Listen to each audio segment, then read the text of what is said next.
Welcome to PDL. நம்ம இன்றைக்கி என்ன பார்க்குறோன்னா, வைஃபைனா என்ன, டேட்டானா என்ன. வைஃபை அப்படின்னா நீங்கள் நிறைய இடத்துல கேட்டிருப்பீங்க இல்லையா. வைஃபைங்கிறது வீட்டில் இருக்க இன்டர்நெட் வட்டியை தான் நம்ம வைஃபைன்னு சொல்லுவோம். அதாவது ரூட்டர் அப்படின்னு சொல்லுவாங்க. அதில் நம்ம இணையத்தை கனெக்ட் பண்ணுறதுனால அதை வைஃபைன்னு சொல்லுவோம். இது வீட்டுக்குள்ளே தான் இருக்கும். ஸ்பீடு ரொம்ப ஜாஸ்தியாக இருக்கும். டேட்டா அப்படின்னா என்னென்னா, நம்ம சிம் கார்டு, அதாவது நீங்கள் வோடஃபோன், ஜியோ, அது மாதிரி பிஎஸ்என்எல், அது மாதிரி சிம் கார்டு வாங்கியிருப்போம் இல்லையா.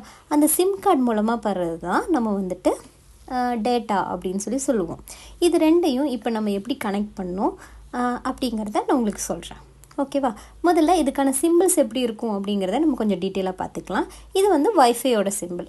எந்த இடத்துல நீங்கள் இந்த சிக்னலை பார்த்தாலும் இது வைஃபையோட சிக்னலுங்கிற தெரிஞ்சுக்குங்க. இது டேட்டாவோட சிம்பிள். இதுதான் டேட்டா ஆன ஆப்ஷன் ஐக்கான் இது மாதிரி தான் இருக்கும் பார்க்குறதுக்கு. ஸோ இது சிம்பிள் நீங்கள் எங்கே பார்த்தாலும் இது டேட்டாவோட சிம்பிள்னு தெரிஞ்சுக்குங்க. ஓகே, இப்போது நம்ம எப்படி வைஃபை இல்லாட்டினா டேட்டா எப்படி கனெக்ட் பண்ணுறது அப்படின்னு பார்க்கலாம். ஸோ நம்ம இதுக்கு முன்னாடி சொல்லி கொடுத்தோம்ல, அப்பர் ஸ்வைப், மேலேருந்து கீழேக்கு தள்ளுறது, இதுதான் அப்பர் ஸ்வைப்னு சொல்லுவாங்க. இப்போ இந்த இடத்துல இருந்து தள்ளினா இப்போ இருக்க ஃபோனில் டைமும் டேட்டும் தெரியும். அதுவே நீங்கள் இந்த இடத்துல இருந்து தள்ளினீங்கன்னா உங்களுக்கு ஆப்ஷன்ஸ் எல்லாம் தெரியும். ஒவ்வொரு ஃபோனில் ஒவ்வொரு மாதிரி இருக்கும். நான் காட்டுற ஃபோனில் இது மாதிரி இப்போ இருக்குது. நீங்கள் எப்படி இருந்தாலும் மேலேருந்து கீழே எடுத்தால் உங்களுக்கு ஆப்ஷன்ஸ் வரும். சில ஃபோனில் கீழேருந்து மேலே எடுத்தால் ஆப்ஷன்ஸ் வரும். ஓகேவா. இந்த ஃபோனில் இல்லை. அப்படி வரலன்னா நீங்கள் கீழேருந்து மேலே எடுத்து பாருங்கள்.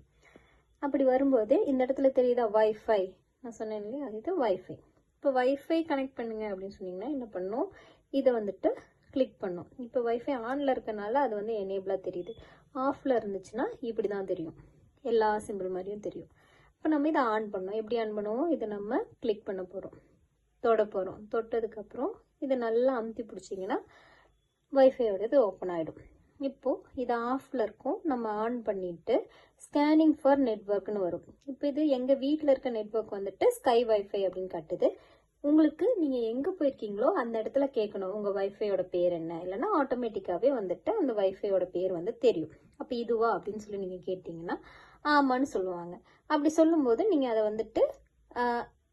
கொடுத்தீங்கன்னா அது உங்கள்கிட்ட பாஸ்வேர்டு கேட்கும். நான் எப்படின்னு காட்டுறேன், ஒரு நிமிஷம் இருங்க.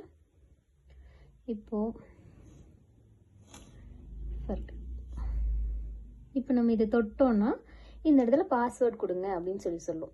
அந்த பாஸ்வேர்டு அவங்கக்கிட்ட கேட்கணும், உங்களோட வைஃபை பாஸ்வேர்டு என்ன அப்படின்னு சொல்லிட்டு அவங்கக்கிட்ட நீங்களே கொடுத்து அடிக்க சொல்லுங்கள். இல்லாட்டினா அவங்க சொன்னாங்கன்னா அது அப்படியே இந்த இடத்துல நம்ம டைப் பண்ணணும். இங்கே இருக்க பற்றியா கீபோர்டு, இந்த டைப் பண்ணுற மாதிரி லெட்டர்ஸ் எல்லாம் வர்றதை தான் கீபோர்டுன்னு சொல்லுவோம். கரெக்டாக பாஸ்வேர்டு அடித்ததுக்கப்புறம் இந்த இடத்துல கனெக்ட்டுங்கிறது எனேபிளாக தெரியும், அதாவது அமுத்துற மாதிரி இருக்கும். அதை கொடுத்தீங்கன்னா வைஃபை கனெக்ட் ஆகிடும். ஓகேவா. இதுவே இப்போ டேட்டா ஆன் பண்ணுங்க அப்படின்னா டேட்டா எப்படி ஆன் பண்ணுவீங்க, சேம் ப்ரொசீஜர் தான். நம்ம மறுபடியும் மேலேருந்து கீழே ஸ்வைப் பண்ணுறோம். டேட்டாக்கு நான் சிம்பிள் நான் உங்களுக்கு காமிச்சேன் இல்லையா, இந்த மாதிரி தான் இருக்கும் டேட்டா. இதை தொட்டாலே டேட்டா ஆட்டோமேட்டிக்காக ஆன் ஆயிக்கும். இப்போ நீங்கள் 2 சிம் போட்டிருந்தீங்கன்னா அந்த 2 சிம்மில் எந்த சிம்ல இருந்து டேட்டா வேணும் அப்படிங்கிறதையும் நீங்கள் செட் பண்ணிக்க முடியும். எந்த சிம்மில், இந்த சிம்மில் இப்போ அமுத்தி பிடிச்சிங்கன்னா உங்களுக்கு டேட்டாவோட ஆப்ஷன்ஸ் எல்லாம் ஓப்பன் ஆகும். இந்த இடத்துல இப்போ நான் ஒரே ஒரு சிம் தான் யூஸ் பண்ணியிருக்கேன், அதனால ஒரு சிம்மாவோட டேட்டா மட்டும் காட்டுது. இப்போவே நான் இதில் 2 சிம் போட்டிருந்தேன்னா மொபைல் டேட்டா கீழே சிம் 1 சிம் 2ன்னு வரும்.